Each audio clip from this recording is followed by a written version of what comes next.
Welcome to World Mycotoxin Report Impact 2021, a webinar brought to you by BIOMIN and Romer Labs. My name is Joshua Davis and I am Communications Manager at Romer Labs. In addition to hosting this wonderful webinar year after year, I also have the privilege of producing the Romer Labs Mycotoxin Minute, our weekly look at interesting stats and facts about mycotoxins.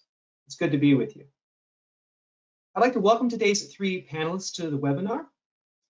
First up on our panel is Alexandro Marchioro, Senior Mycotoxin Expert at BIOMIN. How are you doing, Alex? I'm fine. It's a pleasure to be here today. It's good to have you.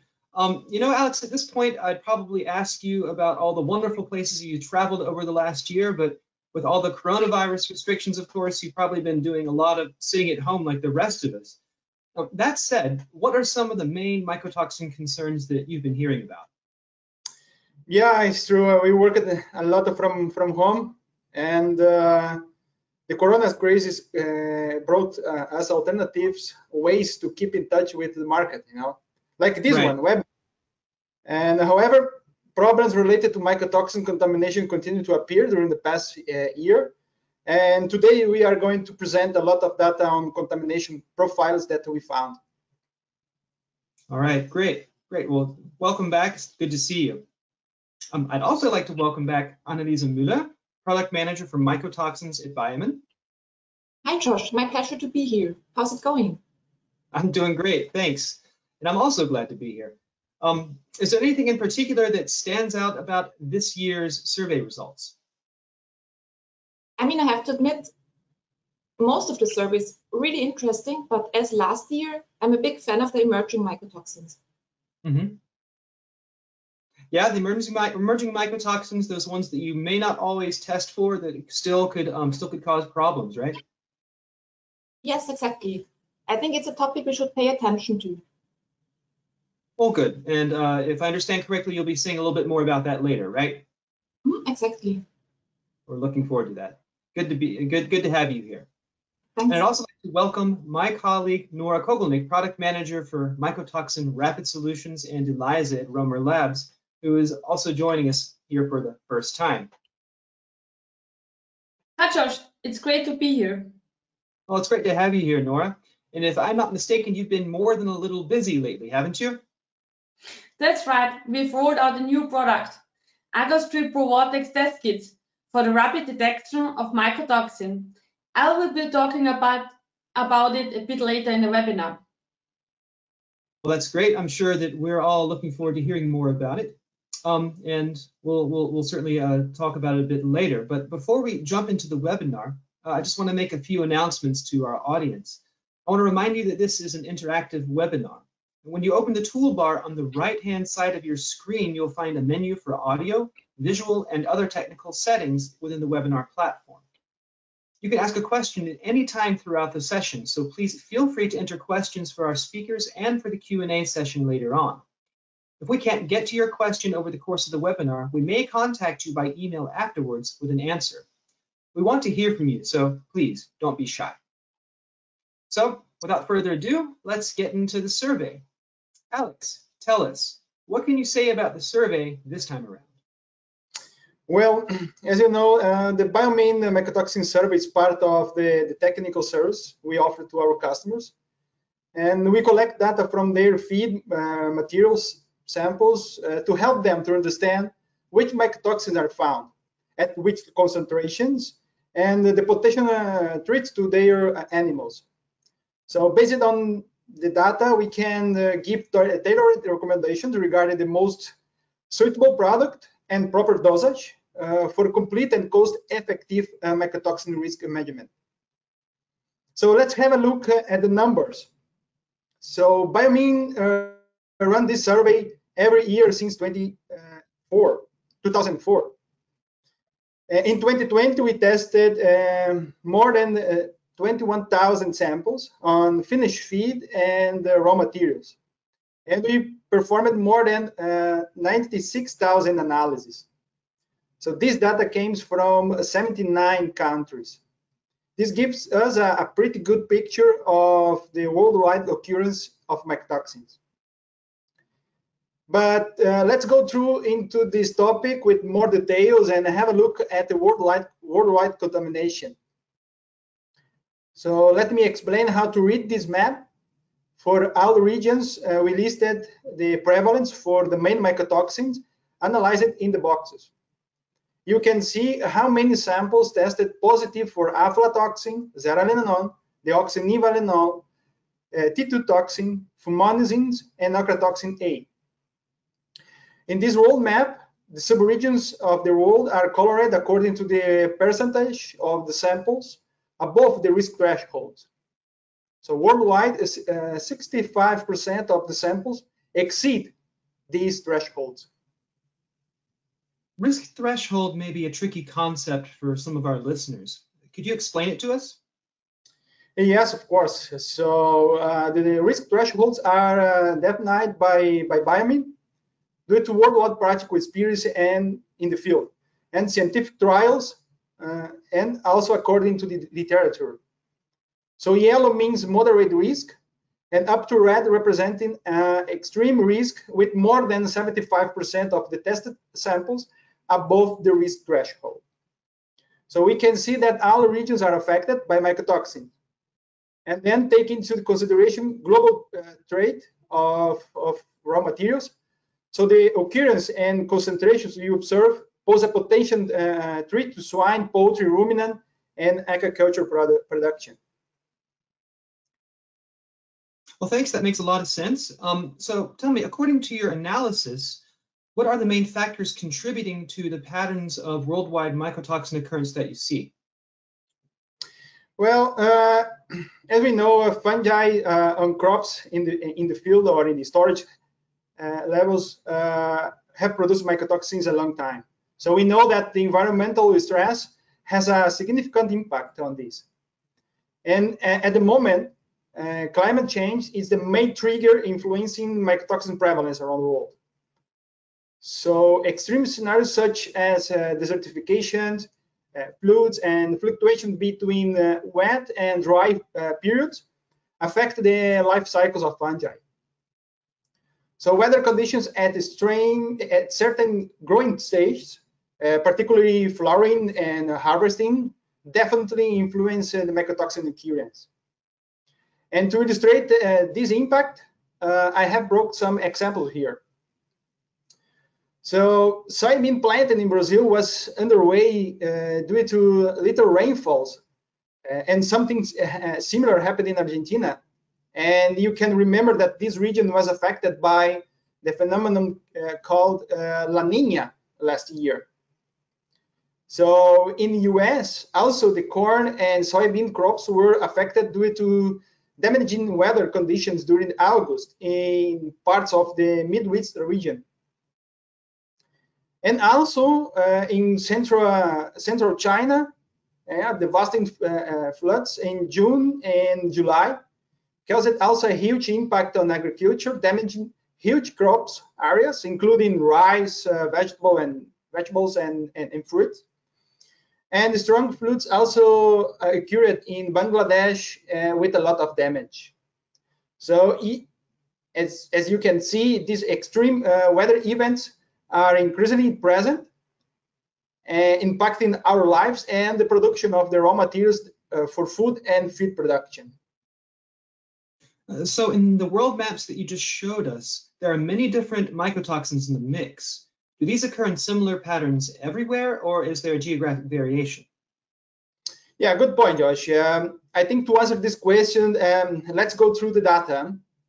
And we have a separate map for each region that shows the sub-regional risk. And let's start with the US and Canada. So as you can see here, the risk is extreme. And the gray bars indicate the prevalence of the main mycotoxins detected on all analysis performed. And we can compare with the prevalence of that same mycotoxins presented in the previous year.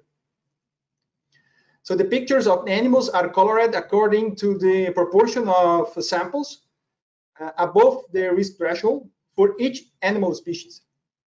So meaning animal colors indicate the risk posed to these species by the prevalence and concentration of each mycotoxin in all samples from this region. So clearly, DON is the one of the main concern in all species. As highlights from this region, in corn, we observed a high DON prevalence where 72% of the samples were contaminated with this mycotoxin, followed by FUM with 70% and ZAN with 40%. And also DGGS, corn DGGS calls our attention as it is highly contaminated with fusarium mycotoxins. And we will show more details about it in the next slides, right? So here, let me guide you through in this slide. In the figure to the right, we see the co-contamination. So how many mycotoxins are present in a sample? Non-mycotoxin, one mycotoxins, or more than one. So in corn, we detected a high co-contamination where 60% of the samples were contaminated with more than one mycotoxin. Here in the left corner, you can see the prevalence of the main mycotoxins. And on the top, in the table, we can see the number of samples investigated, average and maximum values. So the average of contamination were quite high for DON, with more than 750 ppbs, FUM with more than 2,400, and ZAN 300 ppbs. So also corn byproducts became alternative ingredients for feed formulation, especially in crisis times when companies want to reduce the cost of the diet. So this raw material was especially subject to FUM, DON, and ZAN contamination. So 92% of the samples were contaminated with more than one of these mycotoxins. And another important corn byproduct, so corn gluten, was especially subject to fusarium mycotoxin, with average of positive around 2,800 for FUM, 1,600 for DON, and almost 600 for ZAN. So this is really high. And finally, for this region, in finished feed, DON was the most prevalent mycotoxin present in 83% of the samples analyzed. So what calls our attention, it's also the high average of FUM that was around 3,600 ppb. So with a maximum around 66,500 ppb. So Alex, can you maybe give our listeners a 2-sentence summary, what they should keep in mind? Yes, absolutely. So DON and FUM were the highest threats in this region, definitely. And pay special attention to ZAN that rise the average of contamination as well. So we know that these three toxins can work together to make things even worse for the animals. I see. So what about the Latin American countries? Well, so let's move to the Central and South America. And in this region, the risk is high. So Central America is at the extreme and South America at severe risk. So FUM is the most abundant mycotoxin in this region. It contains 84% of, contaminates 84% of corn, reaching a maximum of 56,000 ppb. And DON is present in 94% of cereal samples, and they tended to test high average concentrations, more than 2,000 ppb. But let me show more details for some countries in this region, and let's start with Mexico. For corn, the most mycotoxin was FUM at 97% prevalence, followed by DON at 55%. So for both mycotoxins, the prevalence rise compared with the 2019 data. Additionally, more than one mycotoxin were found in 83% of these samples analyzed. So corn DGS was especially subject to fum, DON, and ZEM contamination as usual.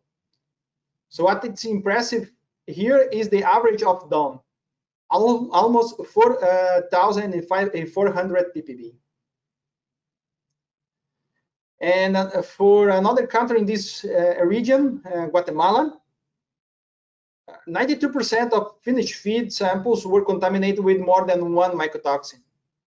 So the maximum found for fum, DON, and ZEM were close to 5,000 ppb, 2,700 and 1,000 ppb respectively. But let's go through the south, and then let's start with Brazil, one of the most important countries in the region, producing and exporting raw materials for animal production. So we detect a high fum prevalence, where 83% of corn samples were contaminated with this mycotoxin, followed by DON with 48%. Fum presented an average close to 2,300 ppb, with a maximum concentration of 56,000. So what is also interesting is the maximum value found for ZEM, so 4,250 ppb. This high contamination can cause several clinical problems for the animals in the field, especially in the reproductive part. And here we have the soybean data from Brazil. So this is important. The raw material was particularly affected by DON, ZEM, and T2 toxin. So what was a surprise is the maximum found for ZEM, around 43,800 ppb, really high. And wheat brown was, as expected, high contaminated with DON, with average of positive more than 2,000 ppb. Interesting is the high co-occurrence with ZEM and T2 toxin in this raw material. From Argentina, the situation was quite similar to Brazil.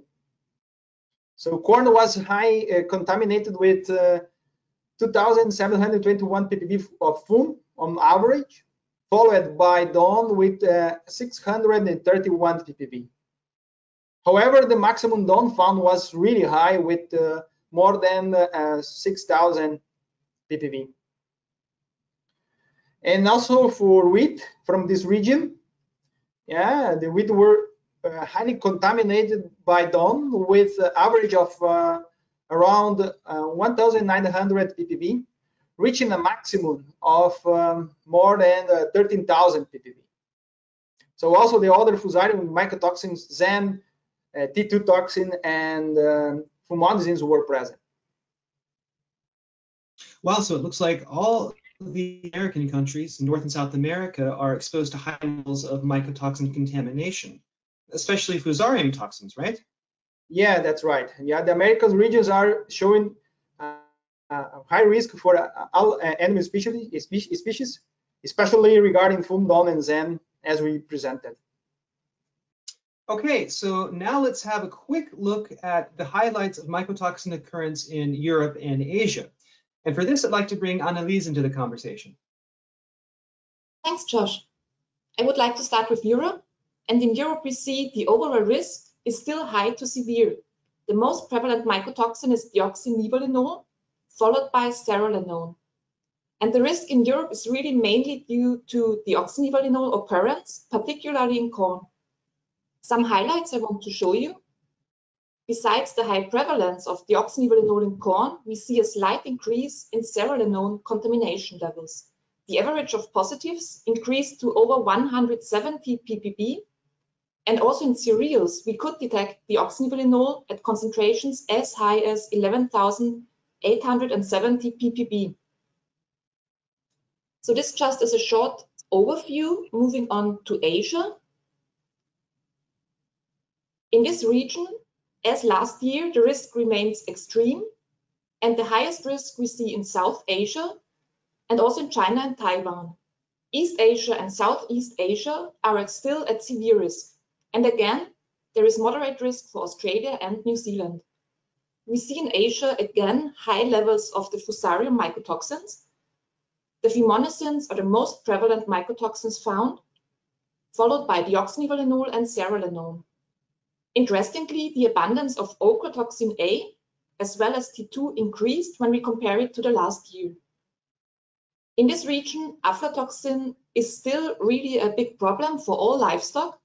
A maximum of over 2,490 ppb was found. And also Zeralanine occurs frequently in 68% of the corn samples, and it reaches a maximum of 11,780 ppb. Alex and Annalisa, thank you for your insights into the different regions. The amount and specificity of the data are pretty impressive as always, so thank you very much. Now I'd like to shift gears and ask you all to think a bit about mycotoxin detection, in particular detection of the so-called usual suspects, the big four that are most commonly regulated. Of course, I'm talking about aflatoxin, deoxynivalenol, fumonisin, and Zeralanine. And for this, I'd like to bring in Nora Kogelnik, one of our mycotoxin experts at Romer Labs. Hi, Josh. Hi again. So Romer Labs has a new rapid detection system to detect exactly these mycotoxins, right? That's right. We're calling it Aggregation Pro Reader system. And here's what it looks like. With lateral flow devices for the 4 big mycotoxins you just mentioned, and the Aggregation Pro Reader incubator. So tell us, what will you be discussing in the few minutes you have here? I will be talking about what the Aggregation Pro Reader system is, how it works with the Aggregation Pro Reader, and the test protocol in a nutshell. But first the question, what is that mycotoxin testers need and expect from a rapid test system? To answer this, I would like to invite you to consider a typical testing situation. I'm sure that many of you will recognize this. Incoming raw materials either at grain storage facilities, feed producers, you name it. Incoming raw materials are tested for mycotoxins. A decision immediately has to be made whether to accept or reject the grain according to internal acceptance thresholds. If it's accepted, the results may have a bearing on where it's stored. You can easily imagine how this could be a stressful situation. While one shipment is being tested, another truck is waiting or driving up onto the scale. Time is of the essence, so testers need results fast.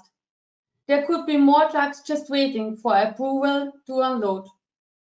To make matters more difficult, space is often limited. There's often no lab, just small testing locations at facility entrance gates, and conditions are dusty, you might expect when tons of grain are being loaded and unloaded. Furthermore, you can't expect operators to have extensive experience with diagnostic tools. In our experience, and this is what we're hearing from our customers, operators have little training in these techniques. Last but not least, it is often an overlooked fact that the ambition temperature can vary by a lot. This can have an impact on the efficacy of the technical equipment you're using. It doesn't sound easy trying to detect mycotoxins under these circumstances. That's why we have developed Aggregation Pro Reader. It is first and foremost rapid. Testers like those at our grain receptions are here can up the grain intake with a quick sample preparation, a 4-minute assay time, and the capacity to test 4 samples at once on site. I will say it again because we are proud of it. A 4-minute assay time. Aggregation Pro Reader is simple. Eliminate errors with a common extraction, dilution, and an intuitive walk-away operation. No sophisticated training process is required. The water-based extraction also means no handling or disposal of organic solvents. It is robust, which means it's built with the tough conditions like those I just discussed in mind. So just because it might be a bit dusty doesn't mean that you have to sacrifice precision. Yep, it couldn't have said it better by myself. And just to round out the first intro to the system, AgroStrip Pro Vortex features a streamlined testing procedure and the connectivity that testers have come to expect. Our test strips are blockchain enabled, and you can transfer your data to a PC or print it out with ease. The AgroStrip Pro Vortex is a complete system consisting of lateral flow devices for the detection of total aflatoxin, deoxynivalenol, total fumonisin, Zeralanine, and the Aggregation Pro Reader. The AgroStrip Pro Vortex mycotoxin test strips are designed to cover a broad detection range in combination with high sensitivity in order to receive accurate results even at low mycotoxin concentrations. Here are some of the highlights, and don't worry if I go through the next slide a bit too fast. You can look all this up on romerlabs.com at your leisure. Our aflatoxin strip offers a quantitation range from 0 up to 460 ppb. It also features a high sensitive method with a limit of detection of 1 ppb, the lowest available by LFD on the market. Our DON strip has a quantitation range from 0 up to 44 ppm, with a limit of detection of 0.1 ppm and a limit of quantification of 0.2 ppm. The test strip offers a broad detection range without compromising on sensitivity. AgroStrip Pro Total Fumonisin Vortex offers the same broad quantitation range from 0 up to 44 ppm, with the high sensitivity of a limit of detection of 0.1 ppm. And here's our SON strip.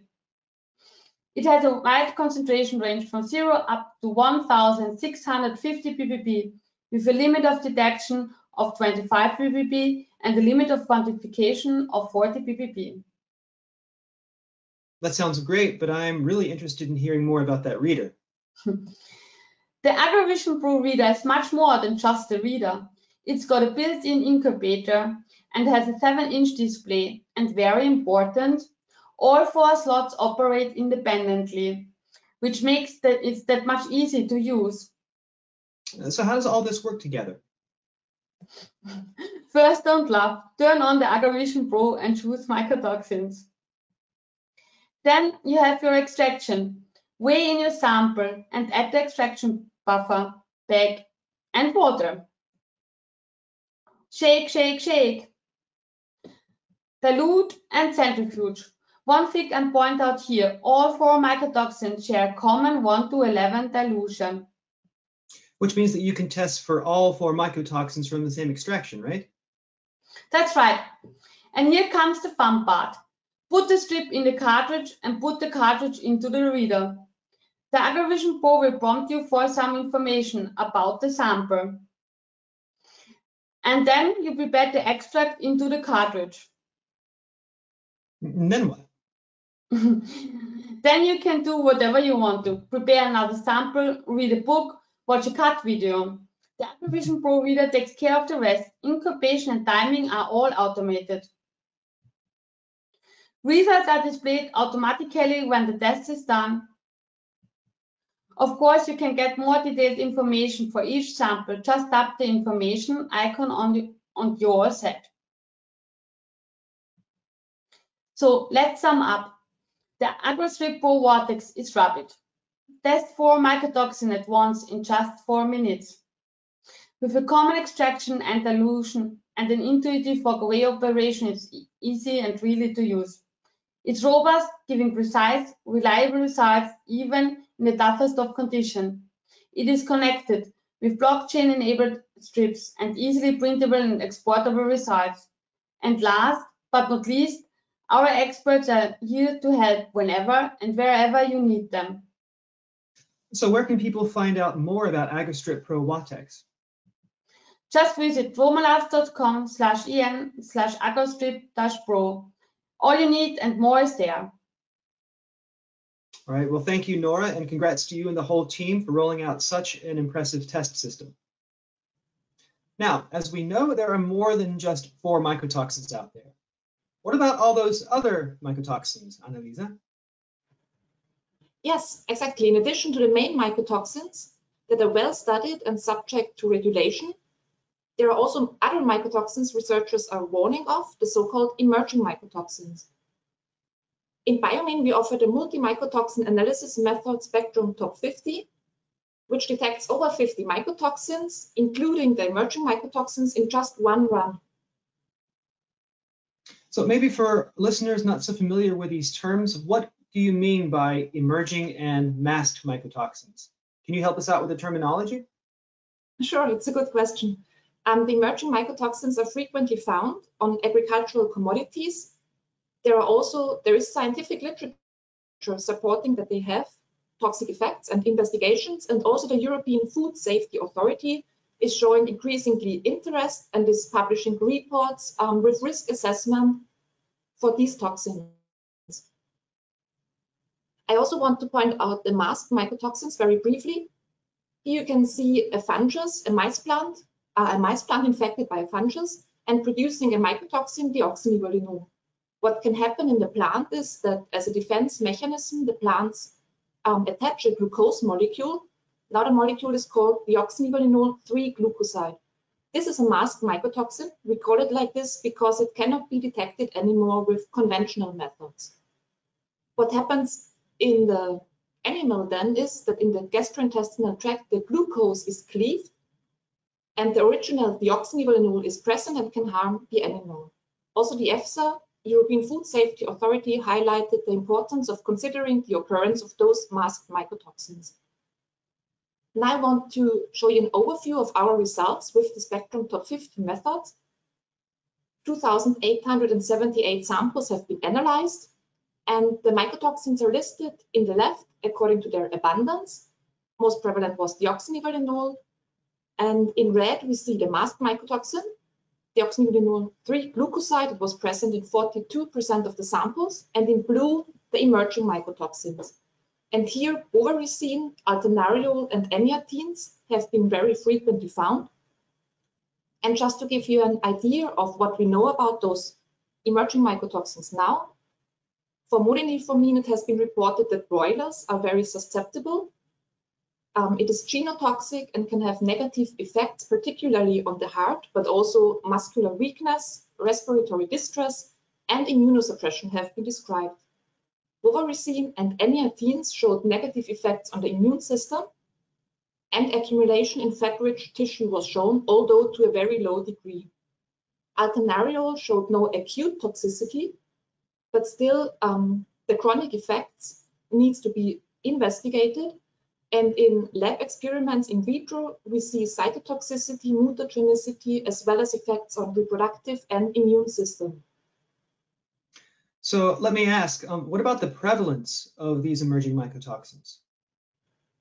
Yes, I want to show you their global occurrence based on our data from 2020.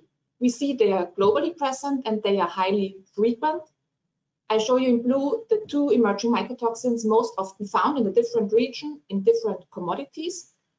And again in red, the masked mycotoxin, deoxynivalenol 3-glucoside. And another mycotoxin I have not mentioned yet, nivalenol in orange. What we can see is that the emerging mycotoxins are frequently found in the different commodities and globally.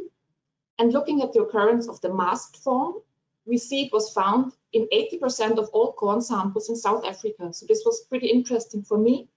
And also in 42% of wheat samples in Europe and 42% of finished feed samples in Asia. The data is also interesting for nivalenol. It was frequently found in South America and Europe. And this is important because nivalenol is also a trifluticin and it can significantly add up to the trifluticin contamination. It can cause maybe even more toxic effects than deoxynivalenol, and it can also show synergistic effects with deoxynivalenol. Well, many thanks to you, Anneliese, for these insights into multi-mycotoxin analysis. My pleasure. Let me now steer our conversation back to another relevant issue. And for this, I'd like to bring Alex back into the conversation. Alex, once you have test results in hand and you've identified a contamination issue, you're probably going to want to mitigate the risks to your animals. How can BIOMIN help with that? What can BIOMIN provide to the market? Great. Yeah. As we know, the mycotoxins have different structures and that's why different strategies are needed for their counteraction. So with this in mind, BIOMIN offers to the market the well-known MycoFix product line that works with 3 different strategies. So adsorption, biotransformation, and bioprotection. So adsorption via bentonite, it's a proven solution. It's gone through the full process of EU authorization for binding aflatoxins, mainly. Then we have the biotransformation components, contains fungi for the degradation of fumonisins, the BSH for the breakdown of trichotoxins, and the MTV components, counteracting the Zeralanine and Microtoxin. On top of this, MycoFix contains the bioprotection components to support and protect the liver and the immune system of the animals against the effects of mycotoxins. So the MycoFix product line, it's the most advanced tool for mycotoxin control. So to reach this level, BIOMIN cooperate with leading universities and research centers from all around the world. And there are several peer-reviewed papers published to prove the efficacy of these products, not only in vitro, but in vivo as well. But for more information about the products, please contact a BIOMIN representative. And with that, we move to our Q&A session. Thank you to all the participants out there who've taken the time to come up with questions. Thank you for your interest. I'd also like to invite all of our panelists back onto screen. Well, this first question seems to be one that's directed at BIOMIN. What is the greatest risk in animal feed today? High levels of mycotoxins or a combination of low levels of different compounds? This seems to be talking about synergistic effects, if I'm not mistaken. Who would like to take it? I would like to take over this question. Go ahead, Annalisa. So first, what I additionally want to say that, of course, the high effects, they can cause clinical signs in animals and are a huge threat to animal production. But of course, also the low amounts will impact the performance of the animals. We see in studies that especially the intestine and the immune system is affected at low contamination levels. And of course, as I mentioned before, there can be synergistic effects, for example, between deoxynivalenol and nivalenol at low concentrations, or also between the often co-occurring deoxynivalenol and Zeralanine. So it's All right. undecided, don't underestimate low-level contamination. I see. Thank you. Looks like we have a question about the Aggregation Pro Reader. This one will be for Nora. The question says, how do the 4 slots on the reader work together? Well, basically, they don't work together. We've designed the Aggregation Pro Reader to be able to carry out 4 separate tests completely independently. And each slot operates like its own miniature lab and delivers results whenever they are ready, regardless of what's going on with the other slots. Right. Well, that sounds like a real time saver, doesn't it? Yeah, definitely. Very good. Thank you. And now we have one final question. This seems to be one relating to the survey results. I'll throw this one at you, Alex. Why has the level of Zeralanine in corn increased? Well, yeah, we saw in our data definitely that these mycotoxins, especially in some specific regions, such as US and South America, in some raw materials, the level of contamination is really high. And I definitely can associate this with the climate changes or the impact on the field of this parameter, because we know Zeralanine as a Fusarium mycotoxin, it's produced already in the field, and together with fumonisins and then the deoxynivalenol, they came already in high levels to us in the grains. So definitely this stress from the field, caused mainly by the climate change, it's contributing, in my opinion, for this Zeralanine prevalence around the world. Yeah. All right, well, thank you. And with that, we are coming to the end of our Q&A session and also to the end of our webinar. As promised, you'll be getting a few goodies from us. You'll receive an email including links to today's recording, the brand new BIOMIN Mycotoxin Survey annual report, the latest issue of Spot On from Romer Labs, and a link to a short on-site mycotoxin testing video. You should receive this message from us within the next 24 hours. You'll also be prompted to answer a short survey on today's webinar. It should take about 2 minutes to complete. By providing your feedback, you allow us to improve our webinar program and identify future topics for discussion. We would appreciate your taking the time to complete the survey. So it remains for me to thank our speakers. So thank you, Alex Marchioro. Thank you, and thank you all for joining us today. Thank you, Anneliese Müller. Thanks to you, Josh. And great thanks to you also, Nora Kogelnick. Well, thank you very much. This is Joshua Davis from Romer Labs saying visit us at romerlabs.com or biomin.net to learn more about how we can help you develop a mycotoxin detection and management strategy. Thank you for your attention and your interest, and have a good day.